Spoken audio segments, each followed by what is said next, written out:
পুরুলিয়া ভ্রমণে যারা যাওয়ার পরিকল্পনা করছেন তারা যদি পাহাড় বা সমুদ্র তীরবর্তী জনপ্রিয় পর্যটন স্থলগুলোর মতন পুরুলিয়া ভ্রমণের পরিকল্পনা করেন তবে তারা হতাশ হবেন।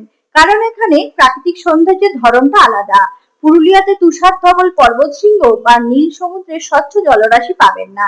এখানে বাংলার লাল মাটির নির্জন রাস্তা, ছোট বড় ঝর্ণা, নাম না জানা নদী, নদীবাঁধ এবং স্থানীয় আদিবাসীদের ছবির মতন সুন্দর ছোট ছোট গ্রাম সবকিছু মিলে এক অদ্ভুত নৈসর্গিক শোভার জন্ম দেয়, যার তুলনা বিখ্যাত পর্যটন স্থলগুলোতে পাওয়া যায় না। এই সৌন্দর্য দেখার আলাদা চোখ আর মন চাই। পুরুলিয়ার প্রকৃতি আদিম অথচ অকৃত্রিম, তাই এখানে গাড়িতে করে বর্ষার দিনে শুধু জানা অজানা পথে ঘুরে বেড়ালেই মন ভরে যাবে। নিজের অজান্তে আপনি কখন যে পুরুলিয়াকে ভালোবেসে ফেলবেন তা নিজেই বুঝতে পারবেন না। আজ আমাদের পুরুলিয়ার দ্বিতীয় দিন। আমাদের আজ বেশ কিছু বিখ্যাত টুরিস্ট স্পটে যাওয়ার কথা ছিল। সেই অনুযায়ী আমরা সকাল ৯টার সময় রিসোর্টের বুফে কমপ্লিমেন্টারি ব্রেকফাস্ট সেরে বেরিয়ে পড়েছিলাম নানান টুরিস্ট স্পট ঘুরে দেখবো বলে। সকাল থেকে ঝিরঝির করে বৃষ্টি পড়ছিল। প্রথমে আমরা গেলাম সাহায্য জলসেচ প্রকল্প ও তার সন্নিহিত বাঁধ দেখতে। এই জায়গাটা আশ্চর্য রকমের সুন্দর আর অসম্ভব নিরিবিলি।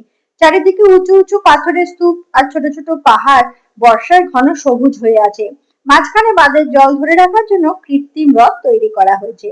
আশপাশে দু একটা আদিবাসী গ্রাম আছে। আমাদের ড্রাইভার ভাইটি বলেন এখনো সেভাবে বর্ষা না হওয়ায় জল কম আছে। এরপর আরো বর্ষা হলে জলসেচের জল ছাড়া হবে, তখন আশপাশের দৃশ্য আরো সুন্দর হয়ে উঠবে। এরপর আমরা মুরগুমা ড্যাম আর সুইসাইড পয়েন্ট দেখার জন্য রওনা হলাম। কিন্তু বাদ সাধলো বৃষ্টি। প্রবল বৃষ্টির কারণে আমরা কিছুটা পথ পায়ে হেঁটে গিয়েও ফিরে আসতে বাধ্য হলাম। খানিকটা হতাশ হয়ে আমরা পাখি পাহাড়ের উদ্দেশ্যে রওনা হলাম। যখন পাখি পাহাড়ে পৌঁছাই তখন বৃষ্টি অনেকটা কমে এসছে, তবে পাখি পাহাড়ের যেদিকে পাখির ছবি আঁকা আছে সেদিকে রাস্তা সারানোর জন্য বন্ধ ছিল। পাখি পাহাড়ে থাকার সময় আবার বৃষ্টি নামলো, তাই সেদিনের মতন সব প্রোগ্রাম মুলতবি করে রিসোর্টে ফিরে আসতে বাধ্য হলাম। রাতে ডিনার সারলাম বাসমতি চালের ভাত, সোনামুগের ডাল, আলু পোস্ত, কাতলা মাছ ভাজা আর মটন ডাক বাংলো দিয়ে। রিসোর্টের রেস্তোরাঁর খাবার মান আর স্বাদ অসাধারণ। রাতে তৃপ্তি করে খাওয়ার দিনের প্রোগ্রাম ক্যান্সেল হওয়ার দুঃখ খানিকটা হলেও লাঘব হলো। আপাতত আজ এ পর্যন্তই। ভিডিওটা ভালো লাগলে দয়া করে একটা লাইক দেবেন, আত্মীয় স্বজন বন্ধু বান্ধবের মধ্যে ভিডিওটা শেয়ার করবেন এবং আমাদের ফেসবুকের পেজটিকে ফলো করে আর ইউটিউবে আমাদের চ্যানেলটিকে সাবস্ক্রাইব করে দয়া করে আমাদের উৎসাহিত করবেন। আমাদের পুরুলিয়া ভ্রমণের আরো নতুন নতুন ভিডিও আসছে, দেখতে ভুলে যাবেন না কিন্তু।